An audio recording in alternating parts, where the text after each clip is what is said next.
कि life high से कितना जोश भारतीय बाजारों में। लाइफ हाई वहाँ बन रहा है, जोश तो हमें भी आना चाहिए। और दूसरा, क्या एफआईएस के लौटने की वजह से भारतीय बाजारों में और तेजी बनेगी? तीसरा, अब जिस तरह की तेजी पिछले हफ्ते हुई है, पिछले 5 ट्रेडिंग सेशन भारतीय बाजारों के लिए बहुत ही ज़बरदस्त रहे हैं। अब बड़ा सपोर्ट किया है, क्या बाजार का सपोर्ट रेंज ऊपर की तरफ शिफ्ट होता हुआ दिख रहा है? और एक और बड़ा सवाल ये जो आमतौर पर सबके मन में होता है, या तो आप तेजी मिस कर गए, क्या करना है? या फिर दूसरा सवाल ये होता है थोड़े थोड़े ही ले पाया यार, और लेना था, है ना? मेरे को ऐसा पता होता तो पहले भर भर लेता था। 22,000 पे भी नहीं ले पाया, 23 पे भी नहीं, 24 पे भी नहीं, 25 पे भी नहीं, अब तो 26 हो रहा है। अब क्या करूं? तो अगर मिस हो गए तो क्या करना है? और आखिर में, क्या जुलाई में नया लाइफ हाई बनाने को तैयार है निफ्टी? तो ये सारे सवाल हैं जिनके जवाब जब आप चाहें मुझसे ले लीजिए। ऑलराइट, चलिए एक एक करके हम सारे सवालों के जवाब जानेंगे। लेकिन सर पहले इंटरनेशनल मार्केट से ही शुरू करते हैं, क्योंकि अमेरिका में फिर से लाइफ हाई बनने का जो सिलसिला है वो तेजी पकड़ता दिखाई दे रहा है। इसका हमें कितना सपोर्ट है? देखिए, शुक्रवार को जब हम बंद हुए तब ऐसा लग नहीं रहा था कि अमेरिकी बाजारों में इतनी तेजी होगी। और इतनी तेजी से मेरा मतलब है कि 432 अंकों की डाउ की तेजी तो छोड़ दीजिए, इसके साथ डाउ फ्यूचर्स 250 अंक का भी ऊपर है। सोचिए, तो यानी कि आपको 700 अंकों की तेजी को डिस्काउंट करना है, सिर्फ 450 की नहीं, 700 अंकों की। सोचिए, और आपके नैस्डैक बंद हुआ है करीबन शुक्रवार को। अभी नैस्डैक फ्यूचर्स 100 पॉइंट ऊपर है, और शुक्रवार को भी नैस्डैक में तगड़ी तेजी रही है, करीबन आपकी 100 पॉइंट की। ठीक है, 105 तो 200 पॉइंट की तेजी आपकी नैस्डैक की है। S&P 500 तो है ही, आधा % तब मजबूत था। सो पॉइंट ये है कि शुक्रवार की तेजी और आज के फ्यूचर्स दोनों मिलाकर भारतीय बाजारों को उसको डिस्काउंट करना है। ठीक है, अब क्या है पॉइंट, हुआ क्या है? पहले मैं आपको ये बता दूं कि शुक्रवार को क्या क्या कुछ ऐसी खबरें हुई जिनके दम पर अमेरिकी बाजार दौड़े हैं। तो जो ट्रंप साहब ने क्या कुछ कहा है, 2 चीज़ें कही, मैं एनालिसिस बाद में करूंगा, पहले ट्रंप ने जो कहा है वो मैं आपको बता दूं। सबसे पहले तो ये कि ट्रंप ने कहा कि भाई जो डेडलाइन है 9 जुलाई वाली, उसको हम आगे बढ़ा सकते हैं। ठीक है, 9 जुलाई मतलब 9 जुलाई नहीं, इसको आगे पीछे करने में भी हमें कोई हर्ज नहीं है। तो पहली चीज़ तो वहाँ पर ये होती हुई दिखी है अमेरिका के लिए। दूसरा ये कि उन्होंने कहा कि ऐसा नहीं कहा कि मैं बढ़ा नहीं सकता, मतलब मैं घटा भी सकता हूँ। कहा दोनों है कि बढ़ा भी सकता हूँ, घटा भी सकता हूँ, लेकिन बाजार ने माना है घटाएंगे क्या है, बढ़ाएंगे और कौन सा घटा के क्या कर लेंगे। और घटा के 9 जुलाई में बचा क्या है जो घटा लेंगे? 9 जुलाई का 5 बोल देंगे, 4 बोल देंगे, 3 बोल देंगे, तो कौन सा क्या फ़र्क पड़ जाने वाला है? तो मार्केट ने समझा ये कि वो घटाने वाले हैं, ये क्लियर कट आया है उनके लिए, पहली चीज़ ये। दूसरा, वो भड़के इन पे, पावेल साहब पे फिर से। पावेल साहब गंदे वाले भड़के हैं इस बार, मतलब इस बार तो बहुत ही खराब बोला। बेवकूफ़ी बोल दिया।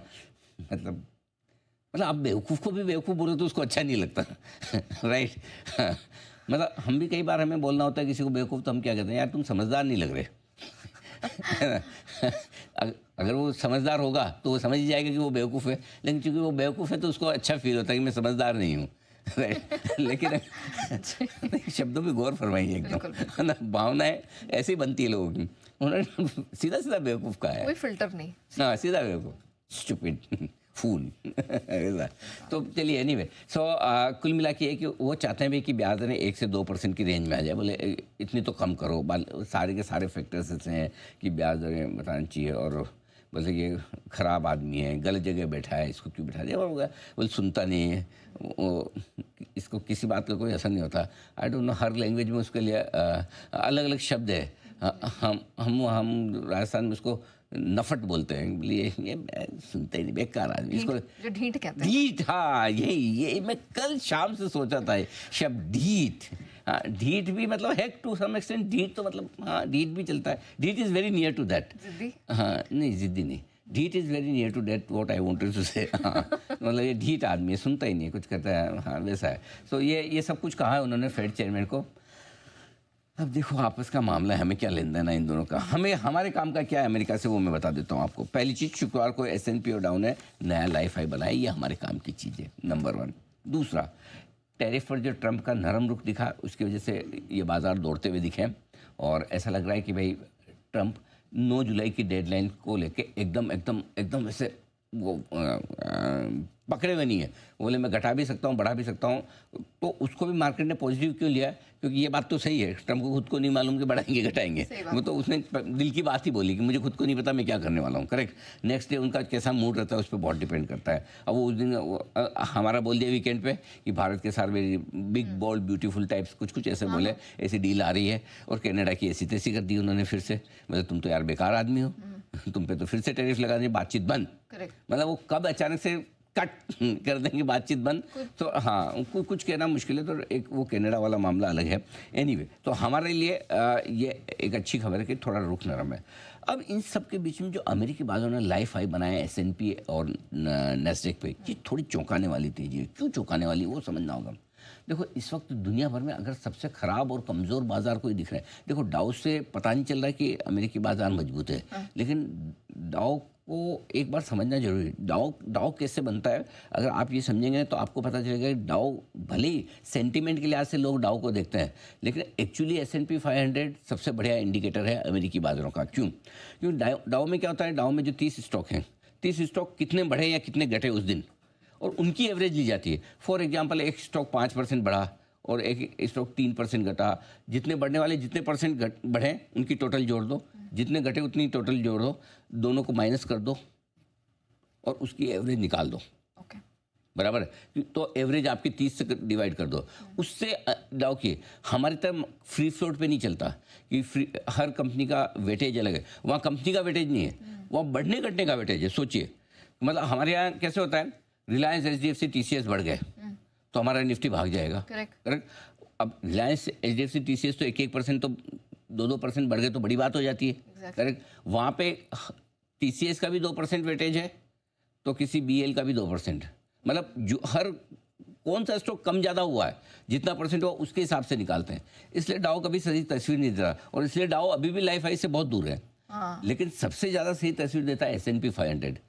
जो लोग अमेरिका के फंड मैनेजर वो S&P 500 को ज़्यादा ट्रैक करते हैं। एक तो ये कि वो बड़ा इंडेक्स है, 500 शेयर आ जाते हैं उसमें, और दूसरा ये कि वो फ्री फ्लोट पर चलने वाला है, न कि इसमें। सो S&P और नैस्डैक दोनों ने कल नया लाइफ हाई बनाया। और ये कब बनाया वो वाली बात इंपॉर्टेंट है, जब एक और दुनिया भर को मतलब सबसे खराब प्रेसिडेंट ट्रम्प दिख रहा है। टेरिफ को लेके उल जलूल बातें और कुछ भी ये करते रहते हैं। पॉलिसी की अनिश्चितता इतनी गजब की है अमेरिका में कि आज किसी को कुछ पता नहीं चल रहा। ये ईरान से कब लड़ ले, इजराइल को कब सपोर्ट कर ले, कब इजराइल को डांट दे, कब रशिया को पीठ थपथपा दे, कब पुतिन को कुछ बोल दे, कब जेलेंस्की को धमका दे, कब साउथ अफ्रीका के प्रेसिडेंट को आके उसकी बेइज्जती कर दे। और बिजनेस पॉलिसी के नाम पे तो किसी को कुछ समझ ही नहीं आ रहा है, टैक्स बिल को लेकर ये वो। उसके बावजूद अमेरिका लाइफ हाई पर है। This is surprising. But how? क्योंकि वहाँ के बाजारों को पता नहीं कि कहना चाहिए वो डर के आगे जीत है, मतलब light at the end of the tunnel. उनको ये लगता है कि शायद आगे चल के कुछ न कुछ अच्छा होगा। और मेरे ख्याल से जो सबसे बड़ी चीज़ जिस पर अमेरिकी बाजार शायद लाइफ हाई बनाने की कोशिश कर रहे हैं वो ब्याज दरों में कटौती की उम्मीद अभी तक मरी नहीं है। उन्हें ये लगता है कि इस साल होंगी तो ज़रूर ब्याज दरों में कटौती, क्योंकि बाकी फैक्टर जो है इकोनॉमी के वो अभी तक इस बात की ओर इशारा करें कि ब्याज दरें घट जाएगी अमेरिका में, और उसी के दम पर अमेरिकी बाजार थे। और ये भी शॉकिंग है कि आपका इतना नीचे 3.5 साल के नीचे लेवल पर डॉलर इंडेक्स है। डॉलर की कमजोरी के बावजूद अमेरिकी बाजार हाई बना है। सो कई बार क्या होता है कि आप एक्चुअली ऐसा देखोगे तो लॉजिक बैठेगा नहीं, लेकिन कुल मिला के कि वहाँ तेजी ज़बरदस्त है। हमारे लिए क्या पॉजिटिव है, डॉलर इंडेक्स का 3.5 साल के निचले स्तरों पर होना हमारा पॉजिटिव है। 66 के करीब आ गया हमारा कच्चा तेल, ये हमारे लिए पॉजिटिव। हमको दो चीज़ें चाहिए, कच्चा तेल नीचे रहे, डॉलर इंडेक्स नीचे रहे। डॉलर इंडेक्स नीचे होने का मतलब इमर्जिंग मार्केट्स में पैसा आएगा, हमारे को ज़्यादा मिलेगा। आ भी रहा है, शुरू हो गया, देख लीजिए आप। ठीक है, हम इस तरह के माहौल में जो कुछ दुनिया में है, अमेरिका में, इससे बढ़िया ग्लोबल संकेतों की उम्मीद नहीं कर सकते जब अमेरिका के बाजार लाइफ हाई पर है। और सबसे बढ़िया एक और चीज़ कि हमारी डील भी अंतिम चरण में चल रही है टैरिफ की। आगे फ्यूचर हो जाएगा तो बस ठीक है। एक बड़ा और छोटी मोटी तलवार जो लटकी फिट है वो भी खत्म। ओके, चलिए, तो अमेरिका में जो हो रहा है हम उनको उनके हाल पे छोड़ देते हैं, लेकिन हमारे यहाँ तो क्लियर सिग्नल्स मिल रहे हैं। और एक सिग्नल FIS